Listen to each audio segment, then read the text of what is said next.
Dicen que la fortuna favorece a los audaces, pero hubo un día en que la fortuna abandonó a Julio César y lo dejó solo, frente a la muerte. Lo que sucedió en las colinas de Munda, en el sur de España, el 17 de marzo del año 45 a.C., no fue una batalla táctica. Fue una pelea callejera de proporciones bíblicas, sucia, caótica y absolutamente desesperada, donde no había lugar para la estrategia. César el Conquistador de la Galia, el hombre que había cruzado el Rubicón y derrotado a Pompeyo, se enfrentaba a su hora más oscura. Sus legiones invictas durante años empezaron a romperse y a huir ante la furia de sus enemigos, dejándolo expuesto. Ese día el hombre más poderoso de Roma tuvo que quitarse el casco y agarrar el escudo de un soldado muerto para sobrevivir. Corrió hacia la primera línea para pelear cuerpo a cuerpo como un legionario más,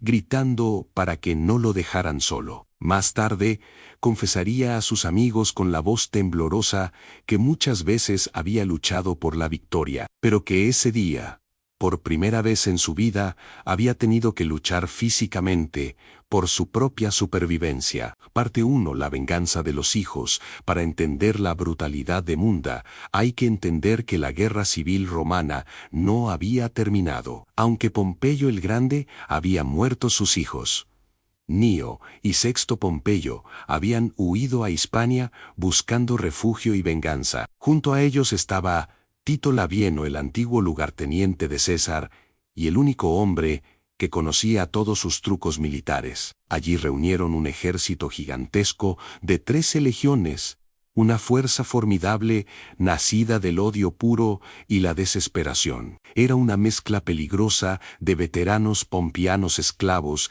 liberados y nativos hispanos que detestaban el control de Romanesta. Era la última resistencia de la República. Un ejército decidido a aplastar al dictador o morir todos en el intento. César, que ya estaba cansado, viejo y enfermo, tuvo que viajar a toda velocidad desde Roma para sofocar la rebelión. Cubrió 2000 kilómetros en menos de un mes. Una hazaña logística que dejó a sus enemigos y a sus propios hombres boquiabiertos. Sabía que si no apagaba este fuego, ahora la guerra civil nunca terminaría, y el imperio se desangraría lentamente. La campaña fue brutal desde el primer día. No hubo piedad ni caballerosidad en ninguno de los dos bandos. Ambos ejecutaban a los prisioneros en el acto y arrasaban ciudades enteras para negar recursos al enemigo. Finalmente, los dos ejércitos se encontraron en la llanura de Munda, bajo el sol implacable de Andalucía. Los pompianos tenían la ventaja del terreno y acamparon en una colina empinada y bien fortificada. Desafiaron a César a subir y atacarlos si se atrevía, sabiendo que la pendiente jugaba totalmente a su favor. César sabía que atacar cuesta arriba contra 13 legiones era un suicidio táctico y una locura militar, pero sus hombres estaban impacientes, y él sentía la presión asfixiante de terminar la guerra ese mismo día. Contra su mejor juicio y movido por la ansiedad, dio la orden fatal de avanzar hacia la colina. 80.000 hombres comenzaron a subir la pendiente de la muerte, directos hacia la trampa que les esperaba. Parte 2. El muro de acero.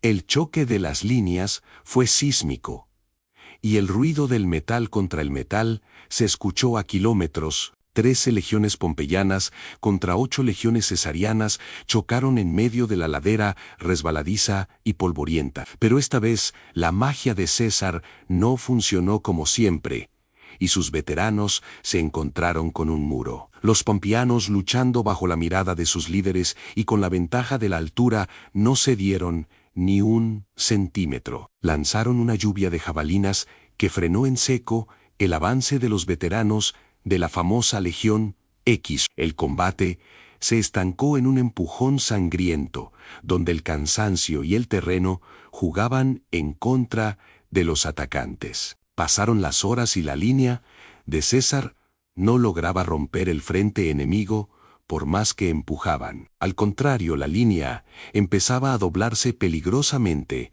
bajo la presión numérica y la furia de los pompianos. Los soldados de César que habían conquistado el mundo, de repente sintieron algo nuevo y aterrador. Sintieron el miedo frío de la derrota recorriendo sus espinas dorsales al ver que no podían avanzar. Empezaron a retroceder primero paso a paso, cediendo terreno ante el empuje enemigo. Luego, el paso se aceleró y el pánico, que es contagioso, se extendió como un virus por las filas. Los centuriones gritaban órdenes que nadie escuchaba entre el ruido y la sangre y el caos total. Los estandartes empezaron a vacilar y algunos hombres giraron para huir colina abajo, abandonando la lucha. César, observando desde su caballo, en la retaguardia, vio lo impensable suceder ante sus ojos. Su ejército, su legado y su vida se estaban desmoronando en cuestión de minutos. Si perdía en Munda, no habría escape ni piedad para él ni para nadie. Sería capturado, humillado y ejecutado por los hijos del hombre que él había derrotado años atrás. En ese momento, Julio César dejó de ser el general intocable y volvió a ser el soldado desesperado. Parte 3. César en el barro. César desmontó de su caballo de un salto y corrió hacia el frente de batalla. Se quitó el casco y lo tiró al suelo para que todos sus hombres pudieran reconocerle la cara y ver su ira. Corrió hacia el punto donde la línea se estaba rompiendo, esquivando flechas y jabalinas que volaban a su alrededor. Agarró a los soldados que huían por los hombros y los giró violentamente hacia el enemigo, empujándolos. Les gritaba en la cara con una furia demoníaca y con los ojos inyectados en sangre. Les preguntaba si era allí donde iban a dejar que mataran a su general y si no tenían vergüenza. Gritaba que si lo abandonaban debían decirles a todos en Roma que ellos mismos lo entregaron al enemigo. Arrebató un escudo a un legionario caído, desenvainó su espada y se lanzó contra la formación pompiana. Peleó él solo en primera línea, golpeando y matando como un hombre poseído por la locura de la guerra. Al ver a su comandante en jefe luchando en el barro, la vergüenza golpeó a los veteranos más fuerte que el miedo. Ver al hombre más poderoso del mundo arriesgando su vida por ellos fue un shock eléctrico para la moral. La Legión Décima, avergonzada por su cobardía momentánea, detuvo su huida en seco y dio media vuelta. Volvieron a la carga con una violencia renovada, inspirados por el valor suicida de su líder. La línea se estabilizó y los cesarianos empezaron a empujar de nuevo cuesta arriba con desesperación. Fue un combate agónico metro a metro, pisando sobre los cadáveres de amigos y enemigos sin descanso. César seguía allí en el centro del huracán, cubierto de barro y sangre ajena, negándose a retroceder. Pero la batalla seguía en un punto muerto absoluto y nadie sabía quién ganaría. Al final del día, los pompianos resistían con una tenacidad fanática, sabiendo que para ellos tampoco había perdón posible. Se necesitaba algo más que valor para romper ese equilibrio mortal que estaba desangrando a ambos bandos. Se necesitaba un error fatal del enemigo, y ese error estaba a punto de ocurrir gracias a la caballería. Parte 4. El error de LABIN.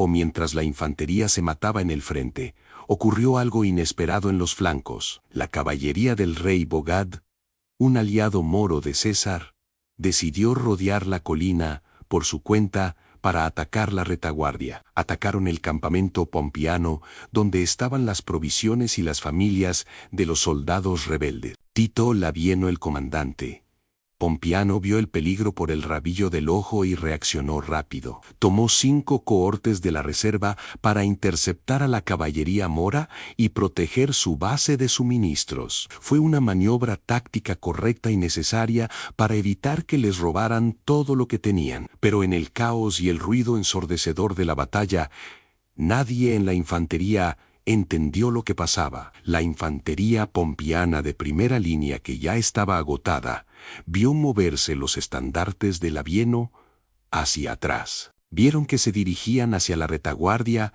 y pensaron lo peor, creyendo que su líder los abandonaba. Alguien gritó que estaban huyendo y el rumor corrió como la pólvora por toda la línea defensiva. César, con su instinto de depredador intacto, a pesar del agotamiento, vio la confusión en el enemigo. Los soldados empezaron a gritar que Labieno huía y que todo estaba perdido, bajando los escudos. Vio el miedo en los ojos de los pompeyanos y ordenó el empujón final con todo lo que le quedaba. La línea pompeana, que había resistido como una roca durante horas, se quebró repentinamente por el pánico. El miedo de un malentendido provocó el colapso total y desordenado del ejército rebelde. Lo que siguió no fue una batalla, fue una carnicería absoluta y una persecución sangrienta. Los cesarianos, furiosos por el miedo que habían pasado, no dieron cuartel a nadie y mataron a todos los que pudieron. 30.000 pompeanos fueron masacrados en esa colina antes de que cayera el sol ese día. Tito Labieno murió luchando, mirando a la cara a los hombres que antes comandaba junto a César. A los soldados de César, exhaustos, hicieron algo macabro. Esa noche, para celebrar su victoria, usaron los cadáveres de sus enemigos apilados para construir una empalizada alrededor de su campamento. Parte 5.